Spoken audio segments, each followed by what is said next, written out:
What's up everyone, welcome to our channel, or welcome back if you've been here before. Thank you so much for clicking on today's video where I'm going to be talking about all the books that I read in March. So welcome if you're new here, my name is Zach and this is my booktube channel. Welcome. So yeah, March was a good month. For those of you who don't know, it's something I've been talking about a little bit more recently, but I actually quit my Goodreads challenge, which was to read 200 books. And the reason I quit that was because I found that because I had this pressure to read so many books, I was avoiding reading books that I really wanted to read because they were long. So I quit that, and because of that, and because of some of the books that I read were really long, I didn't read as many books this month as I typically do, but I think the time I spent reading was close to the same. I also haven't been listening to as many audiobooks. I was getting through audiobooks really fast, and I just kind of burned out on that, on audiobooks, and then also like getting through them fast. That being said, still half my books were audio, and I'm going to give you guys some statistics here in a minute. But yeah, I just wanted to talk about how my reading's changing a little bit. I'm definitely reading more fantasy than I ever have before. I'm exploring new authors, and yeah, it's been really, really good. It's felt really good to just kind of do what I want reading-wise. So let me share with you all some stats. I would also love to hear in the comments like how your reading month was in March. If you want to share any stats, any favorites, any least favorites, yeah, let's hear. I would love to hear it. So I have like a notebook here. If you guys have seen any of my vlogs, you know that I almost always have a notebook where I'm writing things down, because if not, I forget everything. So I'm going to sort of read from this so you guys can have the stats. But I read 9 books. I had 7 5-stars, 1 4-star, and 1 3-star. And just FYI, I have been trying to have less 5 stars and not be overly generous for myself about my ratings, not to the author. I mean, I hope to always be generous to the author, but to myself, sometimes I'll give a book 5 stars and then I'll look back a year later and be like, I don't think that still measures up. But anyway, so I had 7 5-stars, 1 4-star, and 1 3-star. I read 3,199 pages, so almost 3,200 pages. My favorite book was The Well of Ascension. I'll talk about that here in a minute. I read 5 audio and 5 physical or Kindle. I wrote, like, as a statistic, my current reading era is fantasy and light romance plus mostly physical. Just FYI, that's my current reading era. I don't know why I always say error, like error 404. Era. Disappointment was The Getaway Girl by Tessa Bailey. Again, I'm going to get into more specifics in a second. I just want to give you guys some stats at the start. My favorite character was Ven and Elend and Sades from the Mistborn series. And then my current personality based on the books that I've read is Mistborn. And if you've read Mistborn, then you know what that means. If you haven't read Mistborn, I can't tell you because I don't want to spoil it. So yeah, let's now talk about the books that I read. So I have the physical ones behind me. The other ones were probably on Kindle or audio, so I'll put a picture of them on the screen so that you can see the cover. So I am going to do these in order for once. Typically I just do them randomly, but when I wrote these down from my Goodreads, I did them in order. So you guys can see the order of the books that I read, and you can also kind of see by me reading these how I kind of went back and forth in genres and that sort of thing. So the first book that I finished in March, I actually thought that I finished this book earlier than I did, was On the Rocks. And that's by Katie Steiner. I don't have the book in front of me, but it'll be on the screen for you. This is from the author of The Blind Side, which is a sports romance novel that's very, very popular. I didn't even know that until I'd read On the Rocks. I've talked about On the Rocks so much on the channel already. I'm going to be very brief. You can go back to previous videos. In particular, there's a reading vlog that it's in, and yeah, I've talked a lot about it, but essentially it's the first book in the Becker Brothers series. I gave it 5 stars. I read it on Kindle. They're pretty cheap on Kindle if you're looking for a cheap, easy Kindle book. One thing that stood out to me from this book compared to other Kindle books, including her book Blindside, which I previewed to see the differences, and I didn't read Blindside, but it's not like, there are smut scenes and they're really good, but it's not like, I don't know, I find some Kindle Unlimited books to be very quick to the smut and kind of shallow in the romance, like, I think Kindle Unlimited books serve a purpose, right? Like, we've had a lot of really great authors come out of them, but sometimes, and it's probably the ones that I'm picking up, okay? Like, I don't think there's anything wrong with Kindle Unlimited books. There's a lot of great books on there. But the ones that I've been picking up they just seem like sort of shallow and, like, I don't know, quick and not, I don't know how to describe it. So that being said, I was very surprised by this book, On the Rocks. It is a story about a girl who was born and raised in Tennessee. She went to North Carolina to go to school, and she fell in love with a guy. Her dad is the mayor in her hometown in Tennessee. She fell in love with a politician, or a student who wants to be a politician in North Carolina.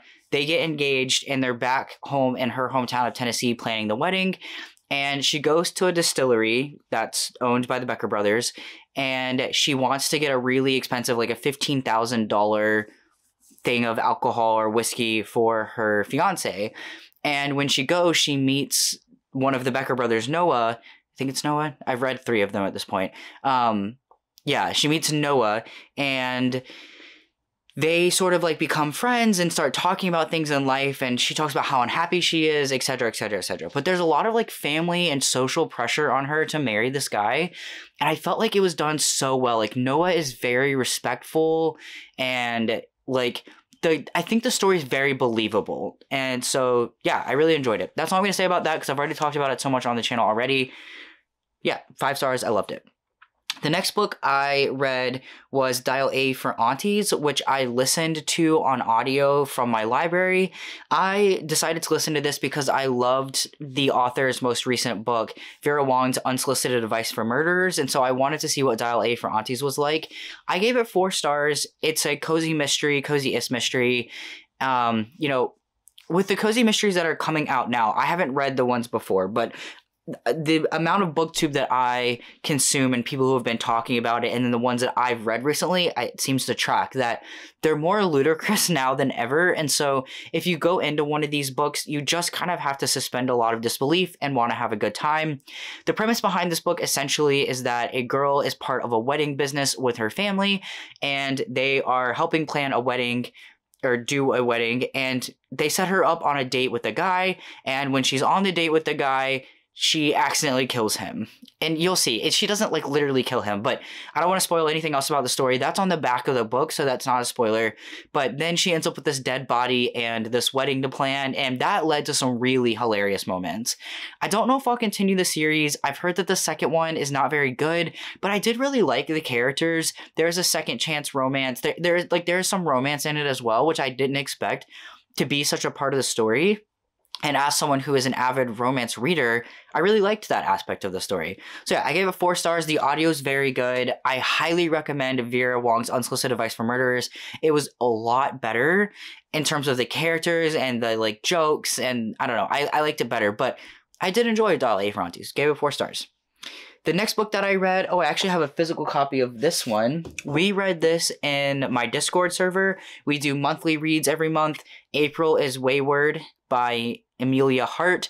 May is going to be The Children on the Hill, which is a horror by Jennifer McCann. I'm not sure how to say her last name. I always go back and forth about, I think like McMahon is always what I want to say, but that's not correct. Anyways, if you want to join the Discord, it's linked in the description box below. We do monthly reads together. It's really fun. So the one that we did for March was The Flat Share. I wanted to do this one because the TV show is out in the UK. It's not out in the US yet, but when it does come out, I'll be very excited to read it or to watch it. But yeah, I gave this 5 stars. I am a sucker for any sort of romance novel that has like mixed methods of communication. So they leave sticky notes for each other. I also love the roommate trope. The story behind this is these 2 people end up being roommates on accident, well, by like weird circumstances, but they work separate shifts. So he works during the day and she works overnight. And because of that, they don't actually see each other. And so they start leaving these notes for each other back and forth. He is already in a relationship, so that adds like an extra level of drama. But I don't know, I felt like, so this was my first Beth O'Leary novel, and I own all of her books. So it's about time that I finally read one. I really, really enjoyed it. I know some people in the Discord had some mixed feelings about it, and yeah, I don't know. I felt like it was really believable. Both characters were very intelligent and kind and compassionate. Like I felt like the story was well developed. So that's what I mean by intelligent. I felt like I got in on the emotional, intelligent side of it, if that makes sense. Like we got to hear a lot from the characters and their inner thoughts and how they felt about each other. I also felt like the timing and the pacing of the relationship made sense. I don't know. I really, really loved it. I felt like it was funny at times. There were some awkward scenes. Like, I don't know. I really, really enjoyed it. And I read about half of it physically, and then I listened to the other half of it. So I did both, and I would say it's good either way. Yeah, I gave this 5 stars, and I can't wait to read more of Beth O'Leary's books. Yeah. So the next book that I finished in the month of March was Mistborn.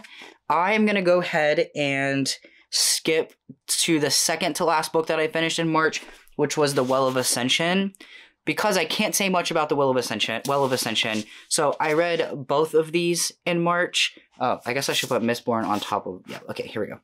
So I read both of these in March. Obviously start with Mistborn. It is a trilogy, and then there is a second series within the main Mistborn universe. So I am not going to talk a lot about my thoughts because I did an entire spoiler and spoiler-free vlog. They're like mixed together, but it's very clear what sections are spoiler and spoiler-free. I am obsessed with this series. It's my whole personality. I gave them both 5 stars. I will say if you've read the first one and you're like, man, I don't know if I want to continue, book 2 is even better. This is a series by Brandon Sanderson. It is a high fantasy series.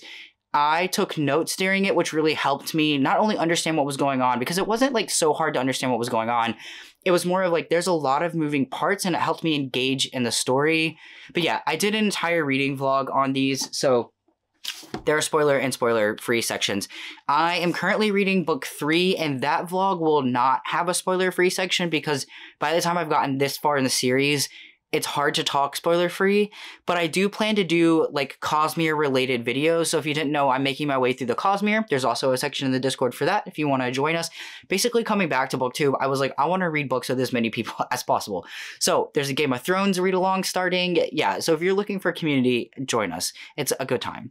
But, so I don't remember where I was going with that because I started thinking about how wonderful the Discord is. I'm on book 3. I'm doing vlogs for them. It's a good time. It's a newfound obsession. It's reinvigorated like my love for fantasy. It's giving me reading confidence. I love it. It's a great series. Okay, the next book that I read, I'll put here on the screen. It is Neat. This is the second book in the Becker Brothers series. This one is a enemies to lovers, Romeo and Juliet retelling. I won't say much more about it, but this one does have some more mental health elements in it. I loved both of the main characters. Yeah, it's another like backdrop of Tennessee and whiskey and young people falling in love. It's very new adult, I would say. The Becker brothers have a very close family. They have a close relationship with their mother. And I don't know, they're great small town romance stories. They're quick. I would recommend them. I gave it 5 stars. I don't really have much else to say. Again, it's enemies to lovers, Romeo and Juliet. Basically, her dad, Mallory, so it's Mallory and Logan in this one, I believe. So Mallory, his dad owns the distillery, and the Becker brothers work there, and they have for a really long time. And there is a very, very tense relationship between the Becker brothers and Mallory's family, even though they work in the same place. I don't want to tell you what that is because you kind of want to discover it on your own. There's also a mystery that kind of weaves between these books. And again, if you read them, you'll understand. But it is a very Romeo and Juliet. Like, her family does not want her dating him. His family absolutely does not want him dating her. But they can't help this attraction that they feel towards each other. It's also sort of opposites attract. Oh, it's so sweet. It's so sweet. I really hope that you will read this series because I'm loving it. I'm in the middle of book 3 right now. It's kind of a book that I read at night or when I have some downtime. I'm not super pressed to like get through them quickly. So I kind of just use it in the backdrop of life. And I love it. They're perfect for that. They're perfect for laying in bed, not scrolling on your phone, but reading instead, but scrolling by reading on my phone or my Kindle. Anyways, Gave it 5 stars, loved it. Okay, now to the disappointment. That is the Getaway Girl by Tessa Bailey. So I started doing this video. I didn't start filming it, but I'm reading books about runaway brides or grooms, or marriages that fail at the altar or on the wedding day, or just soon after or soon before. You get the premise. So once I finish reading all the books for it, then I'm just going to make a video and review them and like the trope and that sort of thing. So one of my most anticipated books for this was The Getaway Girl by Tessa Bailey. This is a story about a guy who, at the altar, his soon-to-be marriage falls through. He runs out of the chapel. A girl is like driving by. She had been at the wedding. I don't want to talk about their connection because I think you should go into this knowing as little as possible, but she was at the wedding. She sees that things going down, so she tries to quickly leave, and as she's quickly pulling out, he's running out and gets into the car with her, and so she's like the getaway driver. And the second book in this series is actually the girl that was at the altar that day. So it starts with this couple at the altar. Something goes down between the marriage. He runs out. She's left. He runs out for a reason, though. You'll see. He's not just like a jerk. And then the second book is her. So I thought that was really interesting. I will read the second book, but I'm not like super pressed to read it. I ended up giving this one 3 stars. I felt like it really dragged out towards the end. And it was just such a cool premise that I wanted more development in. But like looking back on it now, maybe I should have given it 4 stars. I don't know. I tend to change my ratings over time, like how I feel afterwards compared to what I've been reading, etc., etc. But like, it's good. It's worth your time, especially if you get it on sale, and they're being recovered, and the new covers are really pretty. I don't know. There's a lot of like mixed opinions about Tessa Bailey. In particular, one thing that really kind of bothers me about the way that people talk about Tessa Bailey is they will say that her dirty talk is really cringy and uncomfortable and all these things. And I would just really push you as readers who are reading romance, particularly romance with smut, to remember that you are reading scenes that an author has intimately conjured in their brain and decided to put on paper for you. And so this is something that they've envisioned, and I feel like it's really shaming to say such negative things about their view of sex and intimacy. I'm not saying it's not okay to be like, that was cringe, but I've seen a lot of reviews of Tessa Bailey just like really talking very poorly of her and her, especially her sex scenes, and I just feel like that's really sex shaming. And for me, it's a sensitive topic for me, and so it bothers me. I will say, like, I didn't love the smut scenes. I don't love smut scenes in general. I like more romance plus, meaning romance and another element in the story. But like, I don't mind smut scenes. It was a little much, a little unbelievable, but I think that it's perfectly reasonable. And I think something that people don't like about Tessa Bailey and some of these scenes is that you guys, when intimacy doesn't just go like we see in movies, like sometimes it is weird and people go out of their comfort zones to do things. And I don't know, this is a whole soapbox for me. I will probably talk about it in a video at some point, but yeah. Getaway Girl, let's say 3.5 stars, because as I talk about it, like, I really did like the 2 characters in it. And I think the only reason my rating went down is because I felt like it was a little bit too long. So, yeah. Hey guys, editing Zach here. So, I realized I forgot to talk about one of the books. I don't know how I skipped over it even when I wrote it down, but, you know, here we are. So, really quick, another book that I read was It's in His Kiss. This is like the 7th out of 8 Bridgerton novels. I loved it. I gave it 5 stars. We follow, what are their names? Gareth, St. Clair, and Hyacinth. And she is one of the younger kids. People don't often make it this far in the Bridgerton series because the TV show is not there yet. And I don't know, I think romance series that are more than like 4 books is just kind of hard for people to get through. But this book is really, really good. They essentially work together to uncover some secrets in a journal. There's some sneaking into houses. It's kind of friends to lovers-ish. I don't know. I really, really loved it. I gave it 5 stars. I listened to these on audio. The audio for the Bridgerton series is really good, so I definitely would recommend that. Yeah, so just a quick update. I have 1 Bridgerton book left. I will be doing a video of all the Bridgerton books when I finish them. I have 1 left, so that'll be coming relatively soon. I have sort of started it, but just haven't been in the mood for it. But yeah, I give this one 5 stars. So if you make it this far in the Bridgerton series, or if you haven't, I recommend that you do. All the Bridgerton novels are good in my opinion. Yeah, read it. Okay, the last book that I read, I absolutely loved. I gave 5 stars, and I need to thank Penguin Random House Audio for a free audiobook copy of this for review. That was called Bear With Me, and I'm so great that I didn't write down any authors' names. So hopefully you can see the author on the screen where I put the book cover. This book was amazing. So I listened to this on audio.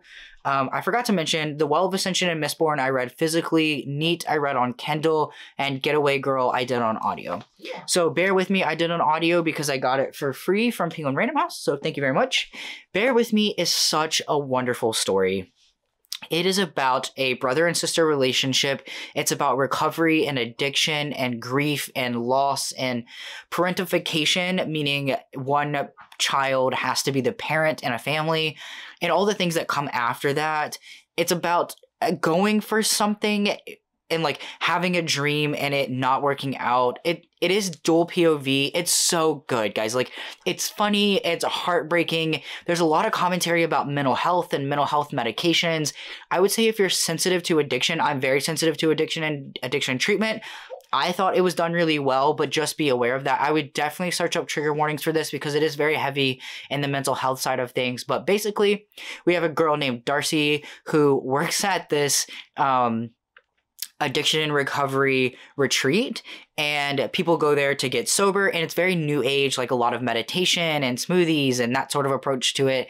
And then there's this brother and sister who are coming, and I don't want to say too much about them or why they're coming because I think it's a really important part of the story, but they are coming there for treatment of sorts. And I don't want to say anything else because I want you to go in with as little bit as possible. But our 2 main characters meet each other because the guy of the sibling set decides that he's going to go on a hike without telling really anybody, without knowing that there are lots of bears in these woods. And so basically the girl, the other POV, so not the sister, has to go find him. And it's just hilarious. I thought that was going to be like the whole story, but that's just like the beginning. There's so much that happens after that, but I absolutely loved it. I gave it 5 stars, and I will read anything that this author puts out. It is a debut, so I hope that we will get more books from her. I've already added her next book on Goodreads. I really, really loved it. I felt like it was wholesome. It was really good commentary, and I also hate reading about mental health because I'm a counselor. And so, not that those books are not important, they're very important. And this is a good example of why they're important. But because I do it day in and day out at work, I tend to avoid books that have really heavy topics of mental health where that's like the center focus of the story. Just because when I personally read, I like to escape from everything else that's going on in my life. And I didn't know that this book would have so much of that, and I loved it. So it was a very pleasant surprise and was sort of out of my comfort zone. But yeah, those are the 9 books that I read in the month of March. I'm very excited for April. Very exciting things happening. Yeah, thank you so much for watching this video. If you want to leave, I know some people like to comment, but they don't want to write a sentence, so they ask for an emoji. I'm wearing a shirt that has like cactuses on it. I don't know if you guys can see it, but if you want, leave a cactus emoji because that's the first thing I thought of. But yeah, I hope you guys have a wonderful weekend and a week wherever you are, and I'll see you in the next video. Bye.